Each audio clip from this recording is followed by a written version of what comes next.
started here, and as promised, the last hour we talked a lot about our rootedness in Alpha Women's Center. Right now I want to tell you more, like, why Alpha Men's Center? I'm glad a few of the dads here came back. And are we on the video? Is that the video of the guys? So we'll start off with a video. Let's do that.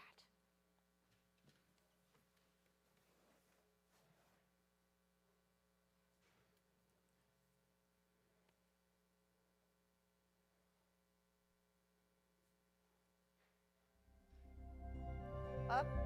Hold on. Wrong one. So sorry. Can we do the one that says Carlos or Men's Center video?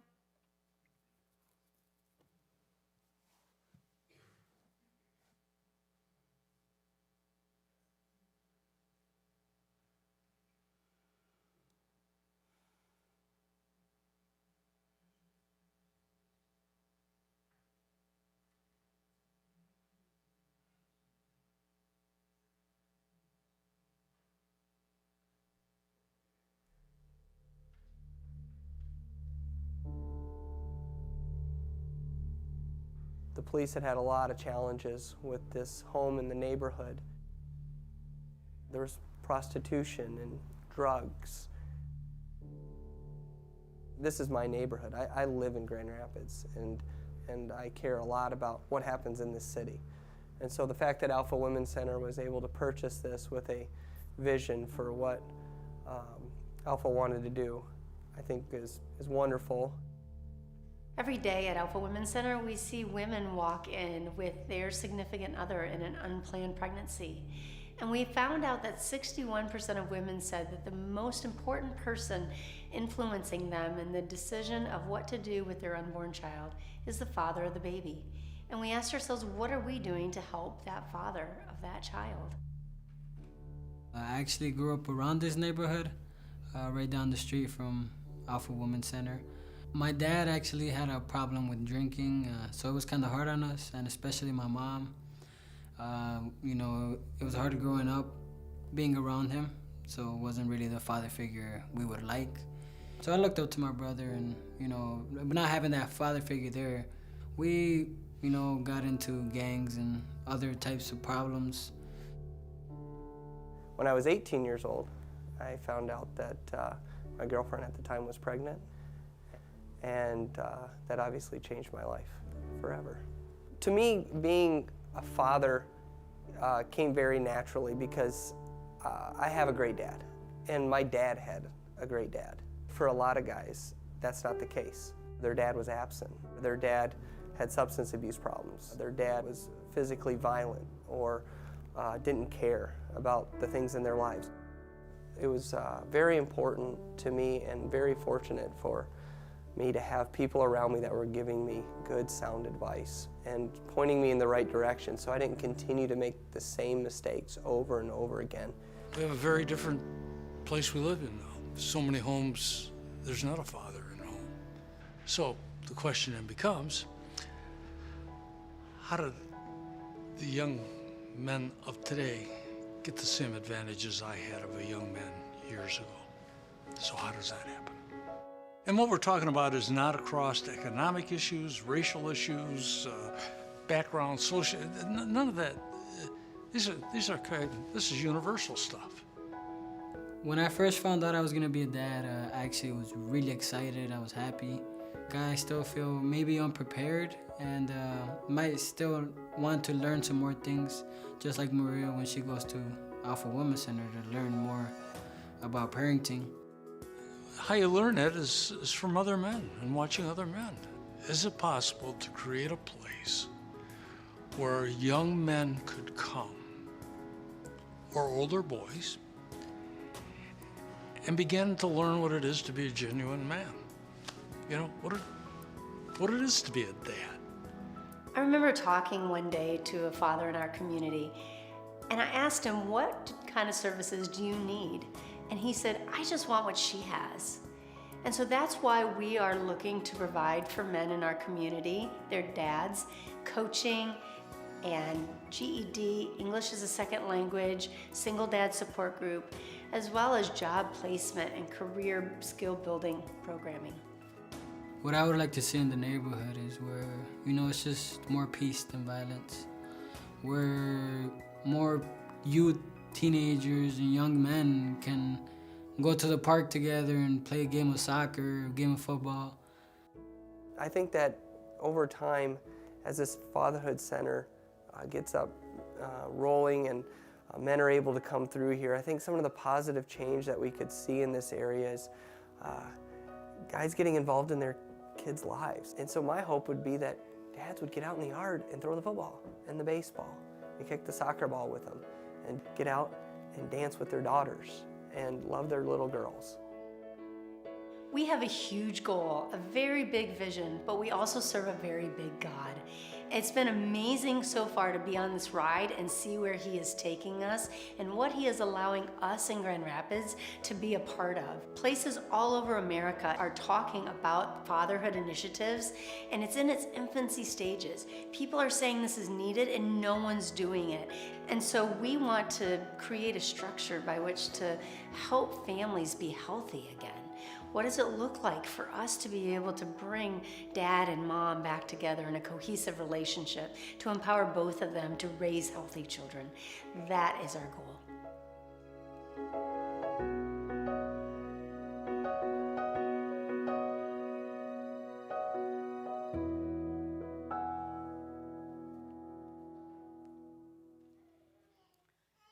Well, that video was actually shot about 4 years ago now.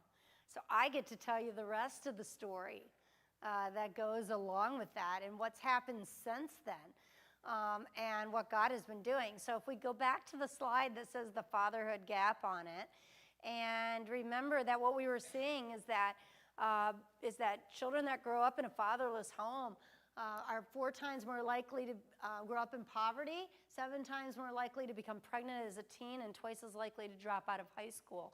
That was some of our motivating factor. Our other motivating factor was Carlos, the guy in the video, because he did come in with Maria in an unplanned pregnancy. We had all these beautiful resources for Maria. Oh, Maria, your mom left when you were a baby and you never saw her till you were 16. Well, we've got a mentor who would love to walk alongside you, Maria. Oh, you dropped out of high school? Well, we'd love to help you get your GED. Oh, you need things for the baby to make you feel secure in your pregnancy, and you need pregnancy ed. Maria, we've got all these things. And Carlos, what do we do with Carlos? And there was more than one Carlos. There was 20 Carloses, and then there was 50 Carloses, and there were so many. It was like the Lord was saying, step out and do something. So the next slide shows the video. Shows this house. It is right next door to Alpha Women's Center. There's the Women's Center, there's a parking lot, and then there was this house. The only adjacent property on Division. And as you saw in the video, it was filled with prostitution. There was actually a stabbing on the front porch 3 months before we took possession of it. And when God let this building go up for sale, I started running away from God. I was totally Jonah. I was like, oh, don't make us buy this building. This is way too much. I'm way too overwhelmed. And the more I prayed, have you done this, for God to close the door, the more He opened the door. So they came to us and they said, oh, you want to buy this house? Well, people are saying it's worth about $60,000. And I'm like, well, we had like $500 in the bank. I'm like, well, because again, this was early on in my tenure, probably a year into my tenure at Alpha. And so then the city, though, owned it. And they said, well, don't tell anybody, but we'll give it to you for $17,000. And I was like, oh, God is not closing this door. And I'm like, well, that's okay. We don't have $17,000. And 2 churches came, and it's amazing. One church gave us $10,000, one gave $7,000. And neither of them knew how much I needed, and neither of them knew how much the other was giving. And I was like, oh, God is making this so obvious, right? But that's okay. I kept saying, God, close the door, close the door. But it just kept opening. And so we did purchase this property. And when I went inside and I saw mold hanging like stalactites from the ceiling, and that all the plumbing had been taken out for people to be able to sell the plumbing for drugs, and that there were human feces in the rafters because people were doing drugs in the rafters of the building and didn't want to come down and use the facilities that had stopped working anyway, so maybe that was the problem. We realized this looked like third world China, where I had lived, and yet this was right here in our city. Mattresses spread throughout the whole place where people had just been coming and going and squatting. And we realized that a home that had homelessness and addiction and lack of support and poverty, let's see the next slide, that God could tear down that facility. We thought we would do a $60,000 renovation. Yeah, that wasn't possible. Come to find out, when it has asbestos and lead and meth and everything else in it, it's really not redeemable. And so that day we took it down. The next day we started, actually not the next day, the next year. And then it went into 2 years, that went into 3 years, because everything worth doing ends up being really hard. But along the way, we put in this foundation, and we just started praying over the place. We started saying, Lord, here's a hole. Will you take the hole to make men whole? Will you do something with this space? And so next slide, a new facility went up, and everything went wrong. One day, I'm going to write a book on how to never build a building, learn from all my mistakes and everything I did wrong. I did the whole process wrong. If you're in construction right now, you have a chance to offer non-judgmental, compassionate care to me because I needed it. But, and then COVID happened, and so that, set us back, and then lumber went up by twice as much, and then the elevator that was supposed to cost $25,000 became $50,000, and then became $75,000. And along the way, I said, seriously, Lord, if you hadn't made it so clear to me, like Jonah, I was running the other way. I didn't want to go to Nineveh, and you told me I had to go here. And I went here, Lord, and now it's hard. It's awful. I don't know how to build a building. Like, why in the world did you call me to do this? And he's like, oh, I didn't. I didn't call you to do it. I called everyone to do it. We're doing it together. And God says, I got this, Colleen, and I got you. And so miracles happened, and it happened. The building went up. There it is. And on June 7th of this year, it opened, and men started coming in. Now, we started receiving men, dads for services 4 years ago when we knew that's what God wanted us to do. Before COVID hit, we had 85 men in programming. Now we're kind of trying to work back up to pre-COVID numbers. But that place is such a testament to God's grace. It's absolutely gorgeous. All these contractors came together. It's a multi-million-dollar trim job in there because the carpenters wanted to do that. I didn't pay that. We paid very little. Almost every contractor gave us 35% or 100% off because they wanted to build this center and believed in it. It was beautiful to watch. Next slide. Where are we going? So in all of that, I'll just say that God has been really gracious, and we're able to now serve Carlos and Maria. We're able to serve Jeremiah, who came to us with his pregnant wife, but they were living in a hotel room. They had no money. And they were able to find life and support, and I heard that he is in our fatherhood support group now. He's been going now since June when we opened it. There were 9 guys on Monday night who came for the group, and it's just going so well and so beautifully. But we do need you. And people were asking me in the time between the service and this that, what do you need? I need everything. The biggest need we have is childcare.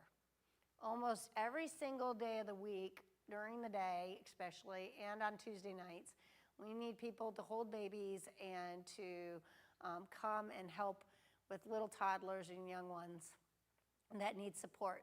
So childcare is big.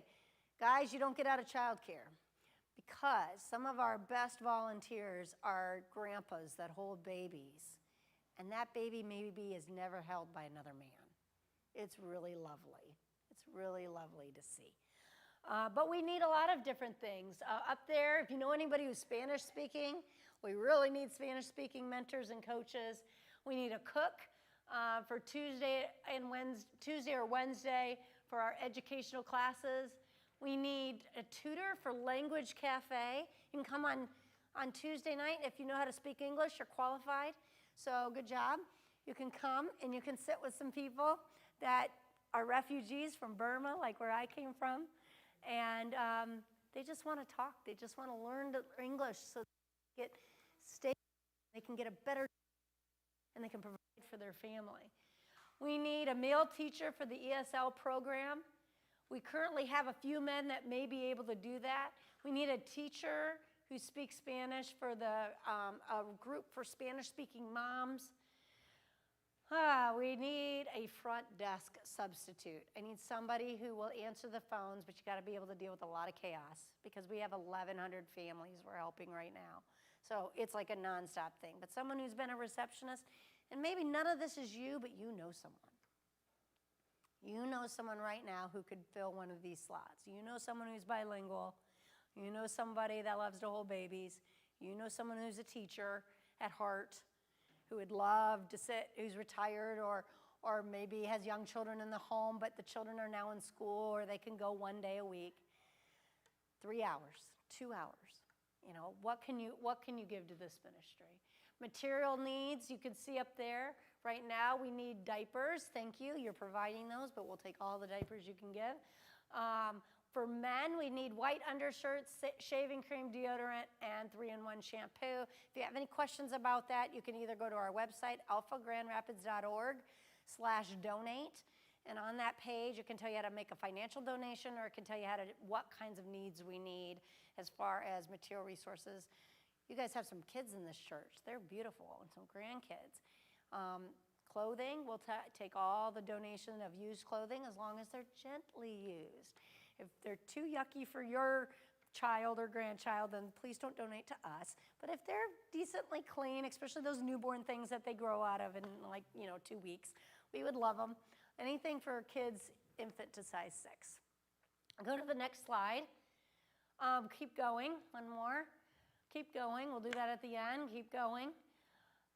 Tell you a little bit about banquet. Somebody was asking about banquet. So we have a banquet, and Pastor Kelly and Karen, are you guys going to be there, right? So we're so glad you're coming.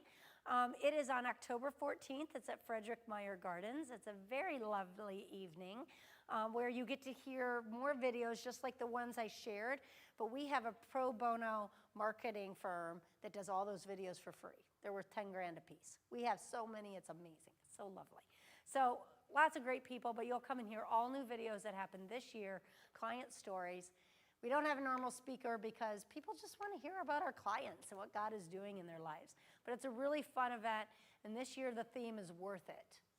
Why is it worth it? And please RSVP by this week. You can go and you can register online at alphagrandrapids.org/banquet. You can see it there. I know somebody asked me about purchasing a table so that maybe you could invite your friends. You can talk to me afterwards if that's something that you would like to do. Otherwise, just come as our guest. Next slide. Another thing you can have your phone out, by the way, if you're like me and you need to put these things in a text or to yourself or in your calendar.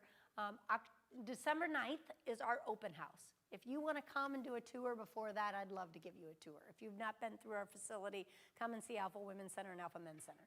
But if you want to do it when it's really fun and it's all decorated for Christmas, and we have a hot chocolate bar, and you can bring the kids and the grandkids, and you can bring everybody.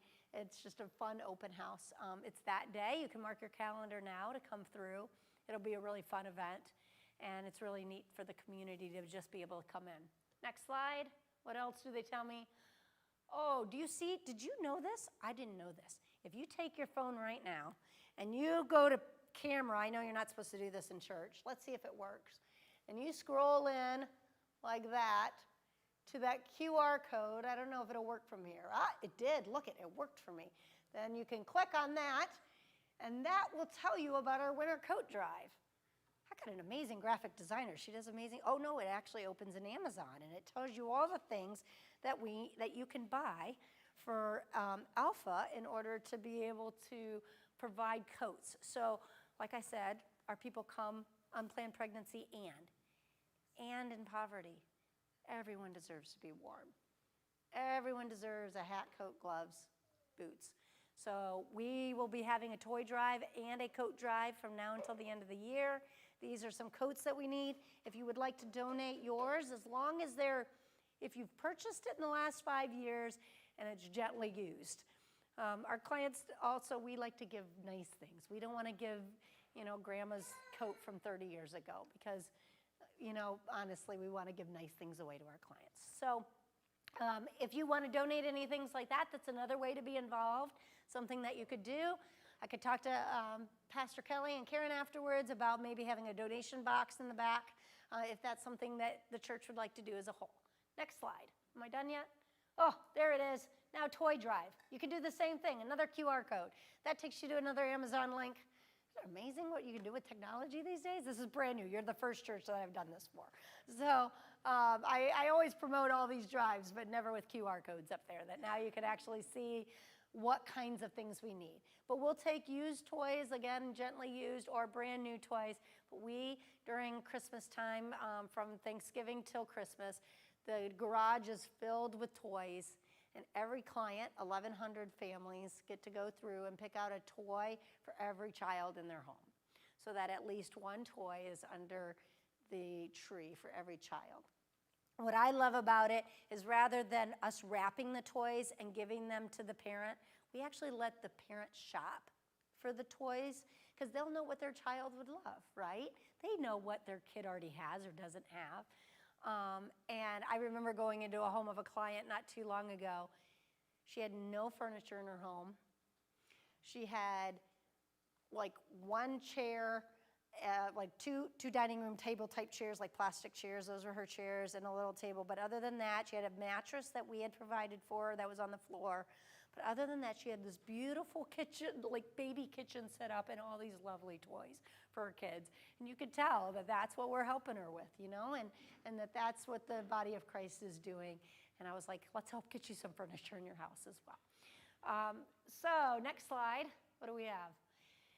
To connect with us, do follow us on Instagram and Facebook. It's Alpha Grand Rapids.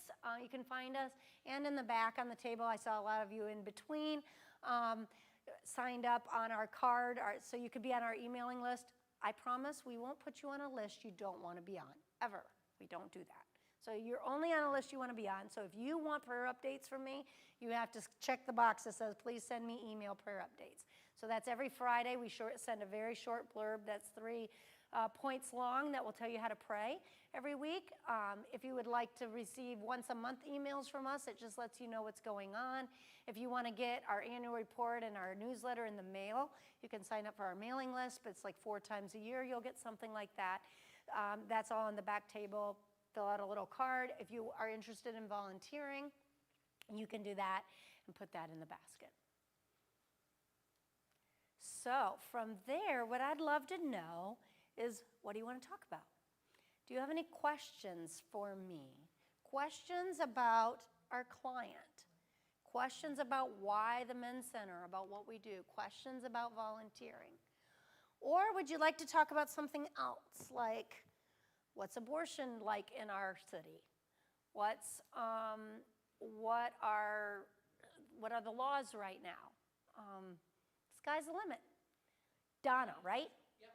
Wow. Hi, Donna. I love your hair. My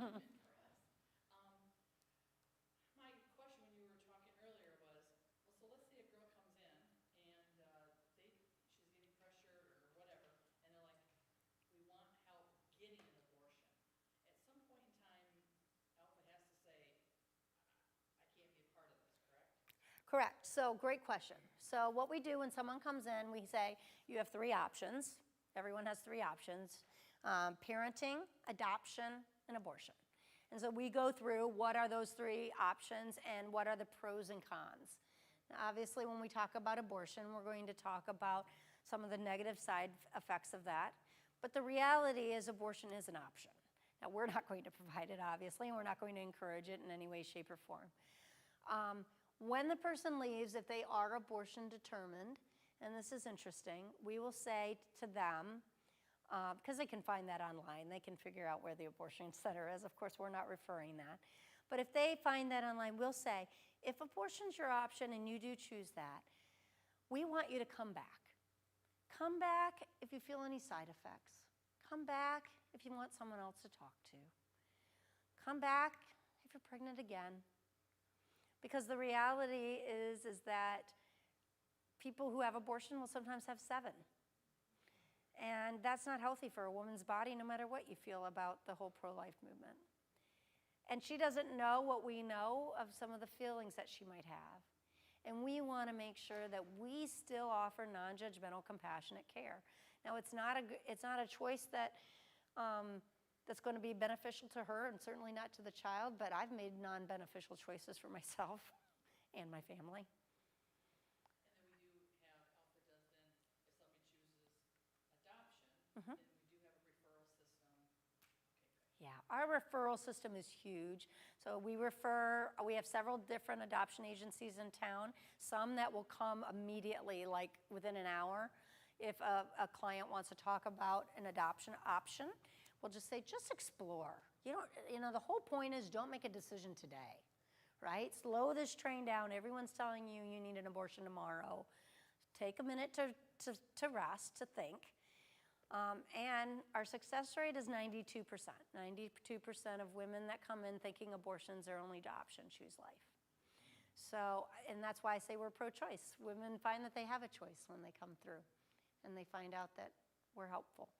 And for the 8%, we hope they come back, and we hope they feel loved, and we hope that they get support, and that they don't make that decision again.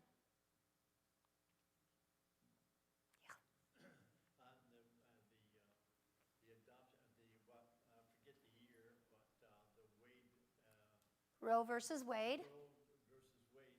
There's been quite a bit of contention just lately that maybe it'll be overthrown. Is that where you up to date on that one? Yes, I would love to give you more information on that. Whenever I talk about something political and policy, I always make a caveat that at Alpha, we are not a political arm. So we take a non-partisan position, just in the sense that I believe that when you're the service arm, that you can't also be a political arm, because then the service arm doesn't feel like they're offering non-judgmental, compassionate care, right? Because people will feel like their decision's already been made for them. At the same time, of course, we keep up with what's happening in the nation.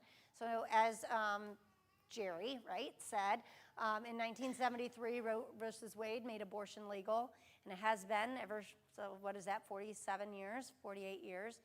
I remember because that's when my mom could have legally aborted me, was that first year.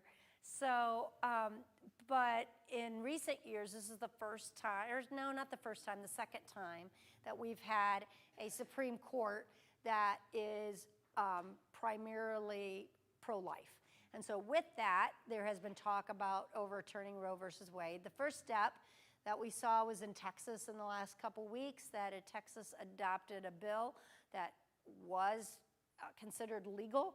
It's a heartbeat bill, which means that in Texas, you can no longer have an abortion after a heartbeat is detected.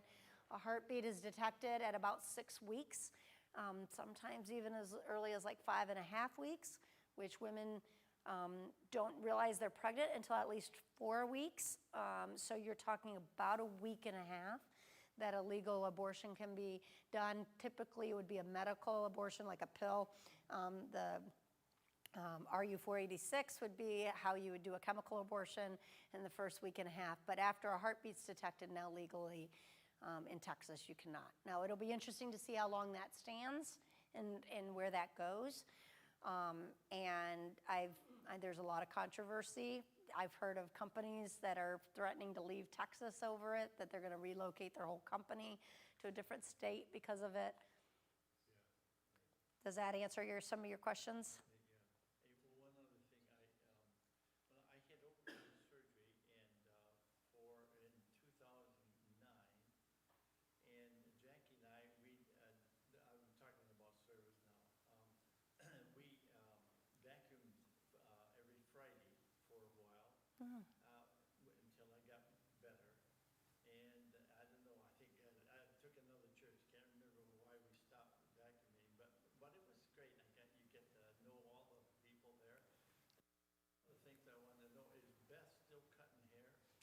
Her name is Megan, and it is person. Okay, I got thrown. Oh, yeah. Yeah, so her, I mean, just a small thing like cutting hair. That's so wonderful. thank you for bringing that up. So one of the services I didn't have a chance to mention is that when you tour, you come to the open house, you already put it on your calendar, right? When you come, you'll see a hair salon. And that's because a woman came in 2000, you're referencing '09, and that's about right. So around '09, a homeless and pregnant woman came in, and the mentor said, "How can I love you?" And she said, "I haven't had my hair cut in 3 years. Can someone cut my hair?"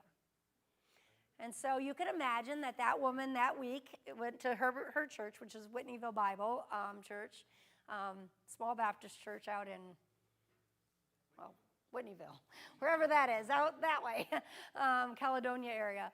And she was looking around. She's like, "Do you know anyone who could cut my client's hair?" And a man came up to her and said, "I'm a carpenter and a plumber, and my daughter's a hairstylist. I'm going to build her a salon at Alpha Women's Center." He did that year, the Stauscha Stikes, and Megan has been coming all these years. I think it's close to 10 now. She was kind of young. Yeah, I know, she's still young, like, compared to me. Yeah, she might be 30. I think she was probably 20 when she started. What a blessing it was for some people. Yeah, and it absolutely is. And now you see a family and all the little kids line up to get their hair cut. And you just think of, especially as a woman, like we tell our hairstylists a lot of things, and we sit in the chair for a while and get our hair cut. And just, again, it was an ethos of ours of offering that non-judgmental, compassionate care. Thanks for mentioning that. Another question? Yeah. What are those services that you provide for men? That's got to be a kind of a challenging niche for, a guy walking in off the street. Hey, Yeah. So what do you provide? How do you do that? Yeah, thank you. It's Jeff, right? You're one of the J's. And you did a great job playing drums. Thank you for that. You're exactly right. When it came to men, the question was, what kind of programming do we offer? So we did a lot of feasibility studies in Grand Rapids, and we asked the men, "What do you want?" And as I said in the video, they literally somebody wrote on our questionnaire, "I want what she has," exclamation mark. And then another guy wrote, "Yeah, we'll see if this happens." This was all before the building. And then another guy wrote, "I want what my girlfriend gets because I have no idea how to do this." So for the men, we have right now, apparently men don't want to mentor, they want to coach. So we call it coaching. It's essentially the same thing. Now, women, if you allow these men to come to Alpha, you're going to find out that they're pretty spoiled, because we found out that men don't like to sit in little rooms and talk and have coffee like women do. Men like to do and talk. So in the men's center, we have a pool table, and we have a shuffleboard table, and we have tall, like, bistro tables where you can sit, and we got a big television on the wall. And in the back, we have a basketball court where guys can stand out there and shoot hoops and talk to the guys. It's a very cool space, because while men wanted the same things, they wanted it in a different way. So we have coaching, that's the biggest program. Now, the medical all happens on the women's side, but it's the men, we encourage them to be involved in the pregnancy test, the ultrasound, and we offer STD testing for men. And then the coaching, we have the fatherhood support group. We are starting GED in hopefully October.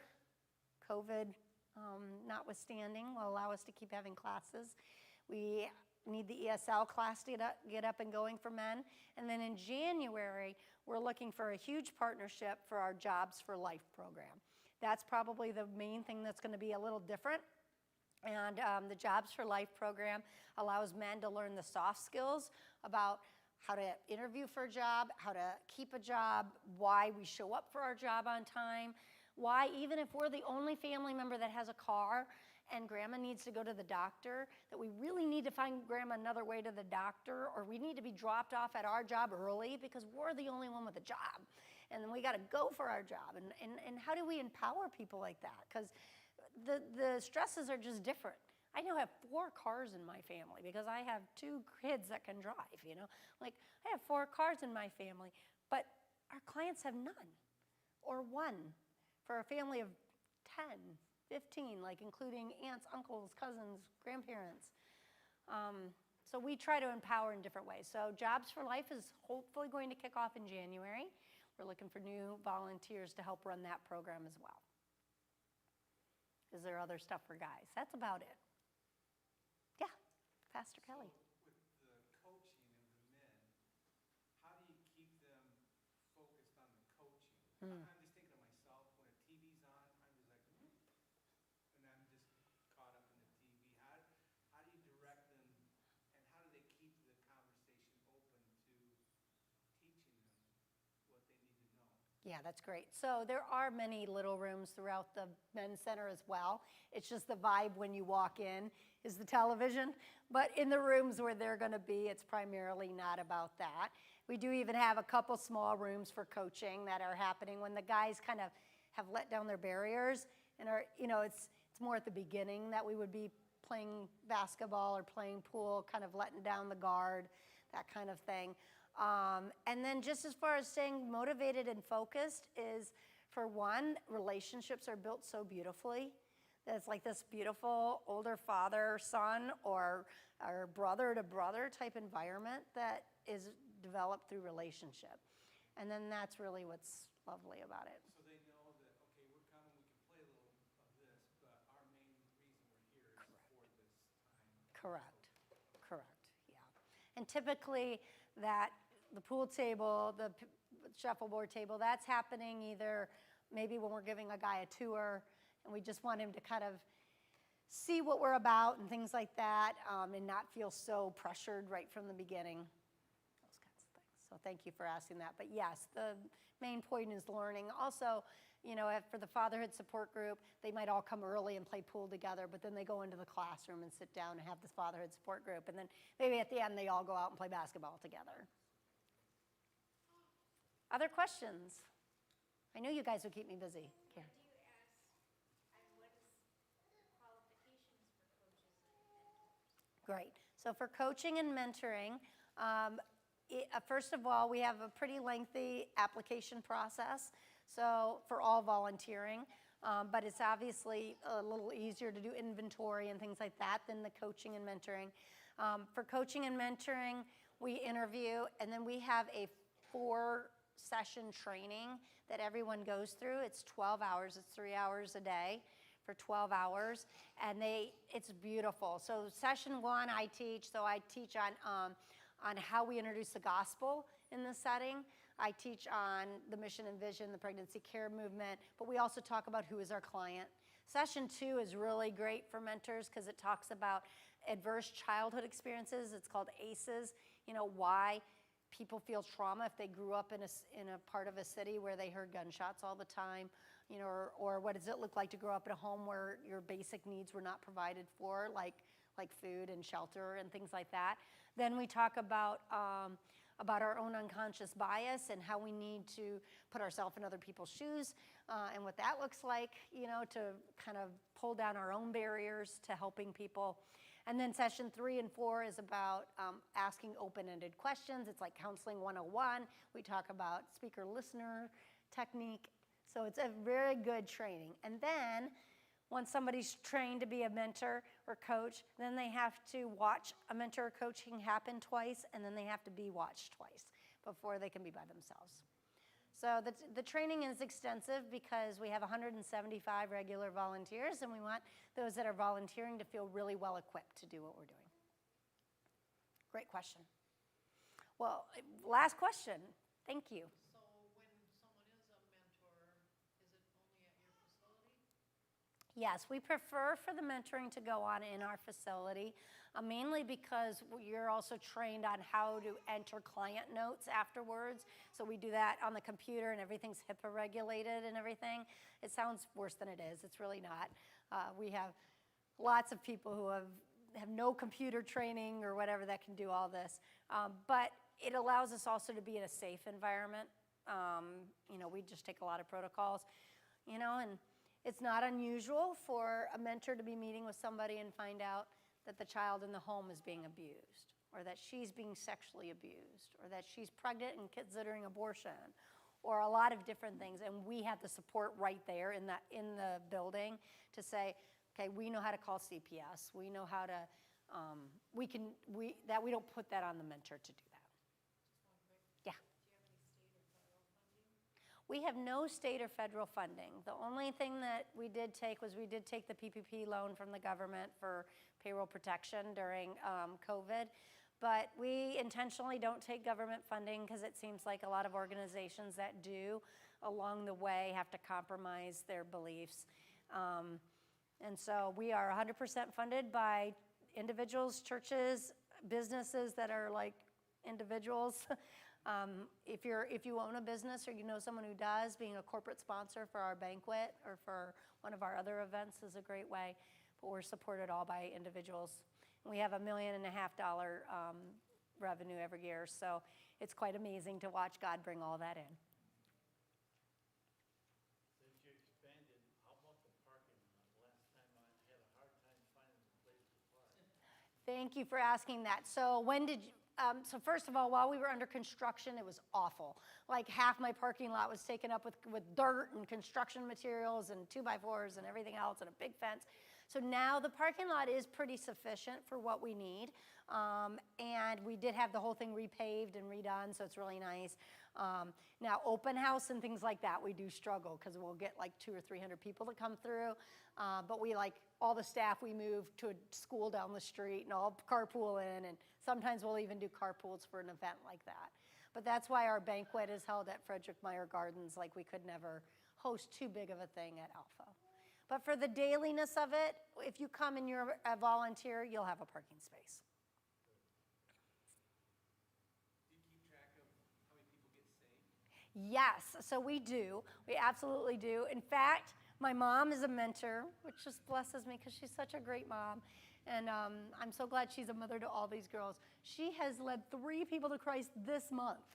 So that's been amazing, which normally that's not the case. I mean, not 3 in a month for her, and she's definitely got the gift of evangelism. She loves Jesus.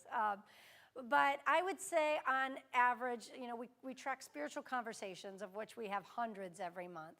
But we're very careful because some people will just say they're accepting Jesus because they feel like they have to in order to keep getting benefits or something. And we're very careful to say, we're here no matter what. I'll tell you one story. You will see in our publications about how many have come to know Jesus in recent months. Probably about 5 or so a month, I would say, on average, maybe at the most. Again, we're very cautious. But in our intake, our initial intake that all mentors and coaches fill out with their client during the first visit. In there, after you've asked, tell me a little bit about who you live with, tell me about your childhood, it'll say, tell me about your faith. Do you have any personal spiritual belief? So we try to ask a very non-threatening question. And I remember there was one lady several years ago who said, I don't want to talk about that. So the mentor said, sure, no problem. Kept going with the intake. The lady left. The lady came back the next week. The mentor asked her again something about spiritual. She said, I don't want to talk about that. And so the mentor said, yeah, no problem. Keep talking. Let's talk. What do you want to talk about? Talk about other things. About 4 or 5 months go by, and she's meeting with her client every month. And the mentor looked down and said, oh, I see you have a birthday coming up. Your birthday's in a couple weeks. Tell me about your favorite birthday celebration. The lady got all sad, and she said, I'm going to be 29 this year, and no one's ever celebrated my birthday. I grew up in the foster care system. I moved from home to home. Half the years, no one knew it was even my birthday. So you can imagine what we did the next month. Client shows up. It was like a few days after her birthday. It was actually her 2-year-old son's birthday in the same week. So we have a little party, just small, right? But we had balloons. We had a chocolate cake and a white cake because we didn't know what she'd like best. We had a gift for her, small gift for her, small gift for her son. We sang happy birthday as a staff. It lasted maybe 5 minutes, maybe 10, I don't know. And she walks out of the kitchen, goes down the hall with her mentor, into the mentoring room. She turns around and she looks at her mentor and she says, I want to know about this Jesus you've been wanting to share. I love that. Love it. Because I say when we love well, people will want to know what we got. We don't have to push it. We just let people know. We ask for open doors. We look for it. And that lady got saved that day. And you know what? I think her and her house, were changed because she knew someone loved her. And she knew that we didn't just care about the life of her baby, but the life of her. Her birthday was worth celebrating because her life was valuable. And all of our lives are, aren't they, to Jesus? And that year, we told her story on the back of a postcard, and we said, celebrating more birthdays. And it had a picture of a baby that had just been born, you could tell, but on the back it was her story. And celebrating her birthday because she was of value. I'm going to close this down because we're past noon right now, but I'm here and I'm available to answer any questions that you have. I'd encourage you to think about a next step. Do you want to come to banquet? I was supposed to mention, I need 2 to 4 women or men that want to come in and sort toys. We have a whole room that all you got to do is sort the toys and get them ready for Christmas, or sort the toys and get them ready for the store so that children can have them. I have nobody. Our lady that's been doing it for years and years and years actually has cancer right now, and so she has stepped down. We're looking for a toy sorter, but I think it'd be a lot more fun with friends. So if that's something that you're interested in, come one day a week for a couple hours, sort a whole bunch of toys, and make some children happy. Dear Jesus, I love this place. Thank you that the Spirit of God is here. Thank you for Unity Baptist Church. Thank you for Pastor Kelly and Karen and their service in this church. Thank you for those who are part of leading worship and part of Sunday school and part of leading this group of people to worship you more. And I pray that each Sunday and each day during the week that the people of God are here, that you would smile and that you would feel pleased with what is going on in this building. Lord, especially for Pastor Kelly, I pray your empowerment on him and his family, on his wife, on his marriage. Lord, ministry's hard, and I just pray, God, over him and over this church. And Father, as they are involved with Alpha in whatever way, God, you're stirring in people's hearts to become involved, I pray we would be sensitive to your Holy Spirit. In Jesus' name, amen. Anything else? Great. Come see me if you have another question.